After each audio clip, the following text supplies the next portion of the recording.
Jean du bopp sénégalais. mais Baara léegi looy def.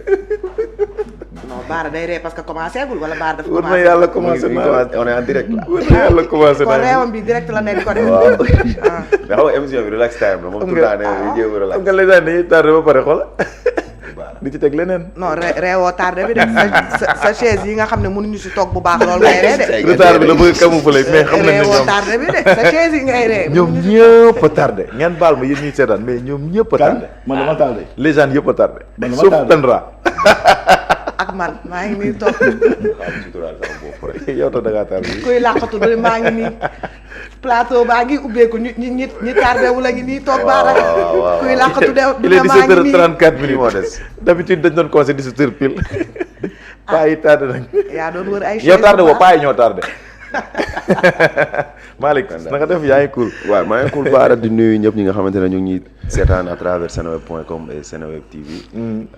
C'est un immense plaisir ma toogaat fi comme chaque mercredi. ñu fas yéene waxtaanee hip hop. waxtaanee légende yi nga xamante ne defoon nañ ko daaw. mu nekk réussite. ren ñu war a fas yéene waxtaanaat ci li nga xamante ne mooy événement wu show des légendes.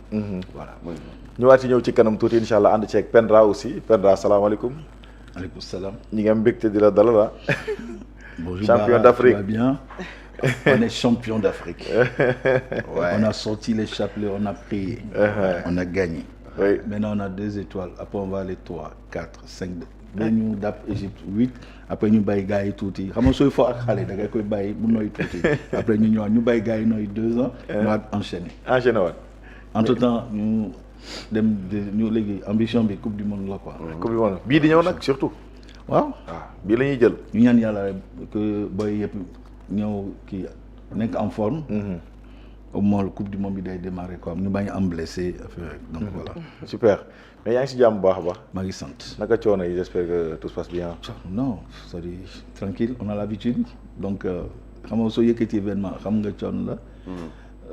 Bon en termes de partenaires yi bon on a compris tout le monde était toutes les sociétés étaient à Rabat. Ils étaient à Tanger après Rabat donc je pense maintenant tout va rentrer dans l'ordre. Mais sinon alhamdoulilah on se plaint pas. super ay ci ñu ciy ànd ak moom dans un instant baxaw dina yegg si moom nee na jeune la mais day wax dëgg yàlla yàlla xam doy na daal ci sama grand bu jeune boobu moom tamit am na ndam lu rëy lu mu jël foofu ca Lagos xam naa bu yegsee dina indaale trophée bi wala mu ñëw wax ci trophée mais ñu ngi ci ànd ak Fatim musul tardé franchement musul tardé tey sax tardé wul waaw dañ ko tardel tey sax tardé wu maa ngi leen di nuyu. Bara nuyu nekk si plateau bi. Pendra nuyu Malick. nuyu Glory. di la wax que c'est un plaisir de participer si sa émission bi di wax félicitations à nos lions félicitations au peuple sénégalais. di wax Pape Thiaw qu'on est fier de lui. Et que le Sénégalais yëpp ñu ngi ci ginnaaw.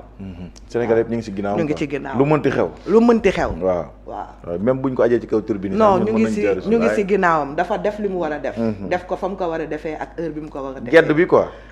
maanaam le fait de quitter le terrain. waaw man gisuma gedd je voyais bataille psychologique. da nga ko bëgg a manquer de respect et il a fait ce qu'il avait à faire quoi. noonu la waroon def na ko. et on est fiers de lui. et Sadio aussi tamit def li mu waroon def. waaw mais responsabilité bi Pape Thiaw jël moo gën a grave. parce que yaa ngi dégg ñu naan même tey jii bu ñuy sanctionner moom la ñuy sanctionner. tu vois. donc on est fiers de lui et que même bu ñu ko sanctionner sax amul benn problème. il a fait ce qu'il avait à faire. même Sadio Mané aussi responsabilité bi jël métti pour que ça soit pour le Sénégal li mu def nii daf ko defal Sénégal defal ko Afrique yëpp. absolument je sais pas ndax Afrique yëpp dinañ ko comprendre nekk ci ginnaawam. mais nous on est fiers de lui. parce que chaque année wala chaque édition de cette CAN xam naa hip hop la ñuy ñëw waxtaanee ci kanam mais arbitrage dafay nekk loo xam ne nii mooy problème mooy góomu Afrique football Afrique. góomam c'est l'arbitrage. waaw non c'est pas seulement l'Afrique on veut endosser ça à l'Afrique. da ngay dégg chaque fois Real de Madrid quand il gagne une coupe on dit non arbitre moo ko. non demeewu fa noonu foofu. fii narawee qu'il y a des pénaltys imaginaires donc non moi je veux pas ça dire aujourd'hui il y a quelque chose qui s'est passé moi je rejette toute la faute sur l'arbitre. arbitre moo yàq coupe d'Afrique bi. maintenant qu'il a été corrompu ou pas. nekkuma foofu je peux pas dire. arbitre bi moo yàq match bi. parce que quand tu voulais annuler notre but il fallait regarder VAR. xooloo VAR Après, siffler le penalty, on a mis la pression, on est allé regarder VAR pour pouvoir valider le penalty. C'est, tu vois. Maintenant, si on accepte que l'Occident pense qu'en Afrique, on ne peut rien faire, c'est comment parce que nous, on a un débat sur les réseaux sociaux où on dit non, Omar Sy n'a pas le droit de jubiler, il est français ou bien il est sénégalais. C'est comment c'est-à-dire, les gars, psychologiquement, ils veulent commencer. Non, Maroc, il est parti demi-finale en 2002. Coupe du Monde 2002. Ils savent qu'on arrive. Comme avant, il y a un quart de finale, il y a une demi-finale. Il y a une année, peut-être prochaine Coupe du Monde, l'équipe africaine se retrouve en finale Coupe du Monde. Ils prévoient tout ça. Chaque jour, un événement, ils prennent le temps, ils prennent des spécialistes, ils réfléchissent pour anticiper.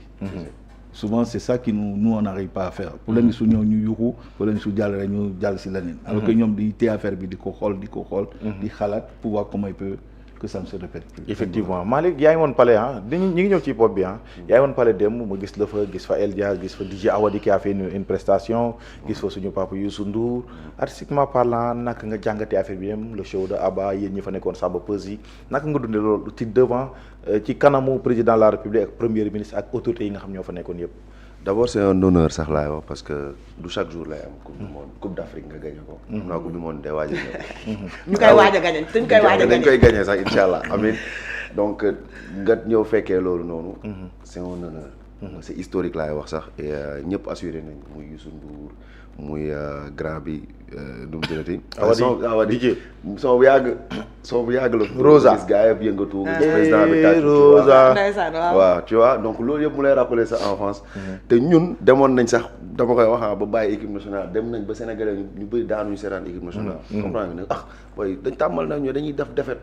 léegi boo demee ba léegi ngeen bu ñu demee demi-finale sax Sénégalais duñ jubilé. xaw ma ndax comprendre demoon nañ ba bàyyi équipe nationale léegi bu ñu demee qualifié demi-finale sax duñ jubilé ndax niñ tàmmee coupe léegi xaw ma neen dañoo fuy neen léegi dañoo commencé fuy donc ñu dem ba gagné ko xam nga mu amoon ambiance bu neex bu fa amoon palais et li ma gën a neex mooy opposition bi ñu nekk ci pouvoir bi ñëpp am benn cohésion te ku yéeg RS message bi ngay lancé mooy ne ñëpp booloo ñu defar Sénégal parce que tey booloo boobu noonu moom moo feeñ ci terrain bi kii bàyyi baawam dem di défendre serviette loolu rek Yohan Diouf loolu rek waaw loolu rek c'est un geste boo xam c'est très fort tey Sénégal ñëpp dañu war a booloo ci domaine yëpp bu ñu booloo ci lañ xamante ne moom mooy indi ndam mooy joxe doole incha allah te loolu laa fa gis démb waaw nice na de waaw c'était trop nice et que ça continue c'était trop nice et que ça continue waaw il faut que mu continue parce que Lions yi nii je pense que leçon boobu lañ ñu jox ñoom merci c'est ça leçon boobu la ñu Lions yi jox en allant au Maroc indil ñu kii bi y a eu un problème ñu wane ne ñoom ñëpp benn lañu merci ils se sont mis nekk benn ba pare concentré wu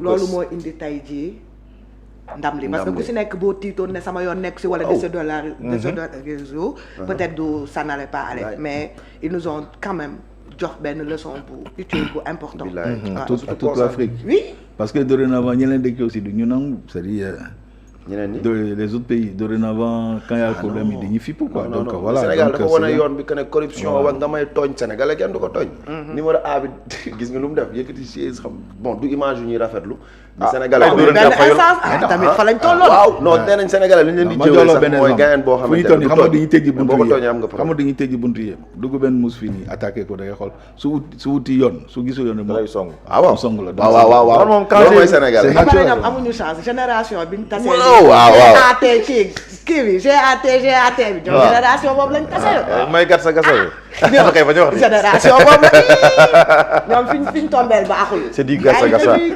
entraîné nañ ko fii ba non dañuy bañ ba léegi pour foofu noonu quand j'ai vu gars yi di dóorantise sama yaram da doon xasan parce que dama nekkoo ko woon non xam moom noonu la mel nag ci pas noonu la mel de dama am envie jël si dama jëlaat wàccee bopp naar like this xoolal lii mais pourtant man dimanche j'étais le prenez mo violence mais sama soxna moo gën a kii xam na ko moo gën a dal mais dimanche moom ak sama doom Cheikh Saliou man dama koy di mais toi tu supportes pas les Lions mais qu'est-ce que tu veux le gars yoolu moom di rek mais ñoom di ni ci mel yow la ci woon noonu daal Sénégalais moom xoolal lii 2 contre 100 la 10 contre 100 wala 10 contre 1000 même ma gisee gars bi jël siège bi di bàcc j'étais fier wala sànq maa ngi gis non ma envie nekk fa jël siège bàcc en train de le recherché hein.